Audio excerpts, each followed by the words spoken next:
በዚህ ትምህርት ቤት በድሮ መንግስታቶች የተደበቀ በጣም ትልቅ የሆነ የወርቅ ክምችት አለ። ይህ ወርቅ ያለበትን ቦታ ማወቅ የሚፈልጉ በጣም ብዙ ሰዎች ያሉ ሲሆን በዚህ ወርቅ ምክንያት ብቻ የብዙ ሰዎች ህይወትም አልፏል።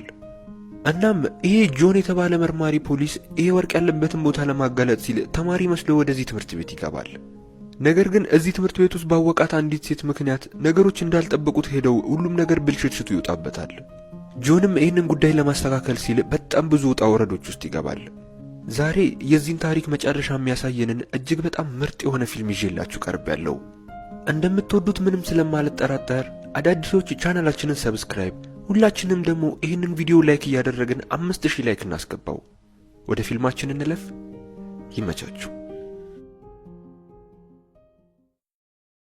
ፊልሙ ሲጀምር በጣም የተረጋጋ ማንነት ያለውና ብዙ ሴቶች በመልኩ ምክንያት የሚወዱትን ሸበላ የሆነውን መርማሪ ጆን የተባለ ፖሊስን እያሳየን ነው።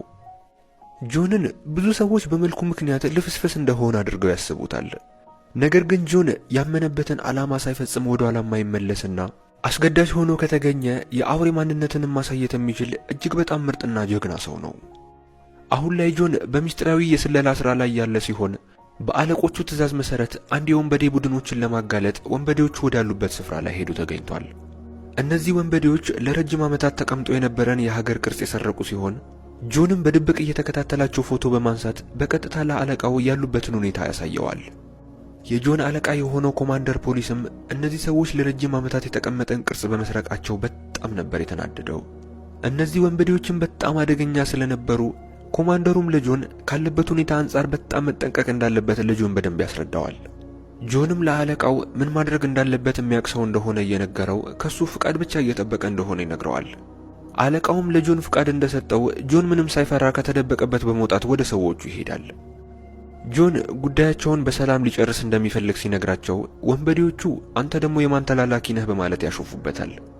እነሱ ብዛታቸውን የተማመኑ ቢሆንም ነገር ግን ጆን ወታደራዊ ስልጠናን የጨረሰ በጣም ኃይለኛ ሰው እንደሆነ አላወቁም ነበር። ሊጣሉትም ሲሞክሩ ጆን እያንዳንዳቸውን በየተራ ያስተናግዳቸዋል። አንዳቸው እንኳን ጥሩ የተባለ ምት ሳይመቱት እያንዳንዳቸውን መሬት ላይ አርከፍክፎ ይጨርሳቸዋል። የወንበዴዎቹ አለቃ ሁሉም ሰው መሬት ላይ ተዘርሮ እንደቀረ ሲመለከት በጣም ይደነግጣል። ጆን ሳይመጣበትም ቅርሱን ወስዶ ከዛ ቦታ ሊሰወር ሲል በድንገት ሌላ የማያውቀው ሰው ይመጣና ቅርሱን ይነጥቀዋል። ይህም ሰው መርማሪ ፖሊስ የሆነ የጆን ባልደረባ ነበር። ቅርሱንም ይዞ ከዛ ቦታ ከመሄዱ በፊት የወንበዴዎቹ አለቃ ሰውየውን ገፍትሮ ይጥለውና በፍጥነት ቅርሱን መልሶ በመውሰድ እየሮጠ ከዛ ቦታ ይሄዳል። ጆንም በተፈጠረው ነገር እየደነገጠ ሰውየው ከመጥፋቱ በፊት ያባረረዋል። ሰውየው የሚቆም አይነት ስላልነበር ጆን መሳሪያውን በማውጣት እንደ ማስጠንቀቂያ ወደ ላይ ይተኩሳል። የወንበዴዎቹ አለቃም በፍጥነት በመቆም እኔን ሳይሆን ይሄ ለረጅም ዓመታት የቆየ ቅርጽ ትሰብርና ጉር ትሆናለህ፣ እባክህ ሽጉጥህን አስቀምጥ ይለዋል። ጆንም ምን ማድረግ እንዳለብኝ አንተ ሳትሆን የምትነግረኝ የማደርገውን ነገር በደንብ የማቅሰው ነኝ እያለው ሳለ አንድ የወንበዴዎቹ አባል በድንገት መጥቶ ከጆን ጋር መታገል ሲጀምር አለቃቸው በዚህ ሰዓት በፍጥነት ከዛ ቦታ ይጠፋል። የወንበዴዎቹ አለቃ እንዳመለጠ በማሰብ በጣም እየተደሰተ ነበር። ነገር ግን ጆን እዛ ጋር ያገኘውን ሞተር በፍጥነት እያበረረ ከኋላ እየተከተላቸው ነበር። ኮማንደሩም የነ ጆን አለቃ ያሉበትን ሁኔታ ከሰማ በኋላ ለጆን በመደወል በእናንተ እልህ በተሞላበት ግብግብ መሃል ይሄ ለረጅም ዓመታት የቆየ ቅርስ የሆነ ነገር ሊሆን ስለሚችል እባክህ እልህን ተውና ወደ ኋላ ተመለስ ይለዋል።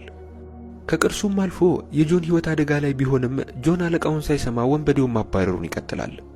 እናም ጆን ከነበረበት ሞተር ላይ በመዝለል የመኪናው ጣራ ላይ ይንጠለጠላል።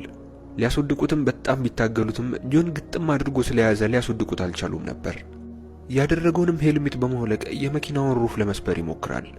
የወንበዴዎቹ አለቃ ጆን ዝም ብሎ አይነት ፖሊስ ባለመሆኑ በጣም ይደነግጣል። ያለውም አማራጭ ማምለጥ ስለነበር የመኪናውን በር ከፍቶ ለመዝለል ያስባል። ወንበዴው ከመኪናው ከመዝለሉ በፊት ግን ጆን ሊወድቅ የነበረውን ቅርስ እንደምንም ከመውደቁ በፊት ተንጠራርቶ ይዘዋል። ሹፌሩም ከነሱ ጋር ሲወዛገብ ባልተጠበቀ ሁኔታ መኪናው ይገለበጥና በጣም ትልቅ የሆነ አደጋ ይደርስባቸዋል። የጆን ባልደረባ ወደዛ ቦታ ሲመጣ መኪናው ክፉኛ እየጋየ ይመለከትና ጆን እንደሞተ በማሰብ በጣም ይደነግጣል። ነገር ግን እንደዛ እየተንቀለቀለ ካለ እሳት ውስጥ ጆን በአንድ እጁ ቅርሱን በአንድ እጁ የወንበዴዎቹን አለቃ ተሸክሟቸው ከእሳት ውስጥ ይወጣል። ግዳጃቸውንም ያለምንም ችግር በአግባቡ ስለጨረሱ የፖሊሱ አባላት በጣም ይደሰታሉ። ኮማንደሩም ተጠቅልሎ የነበረውን ቅርጽ ሲያወጣው የቅርሱ እጅ እንደተሰበረና ጉዳት እንደደረሰበት አብሮትም ትንሽዬ የሽጉጥ ቀላ ያገኙና በጣም ይደነግጣሉ። ጆንም ባየው ነገር እየደነገጠ የማንም ማይረባ ነው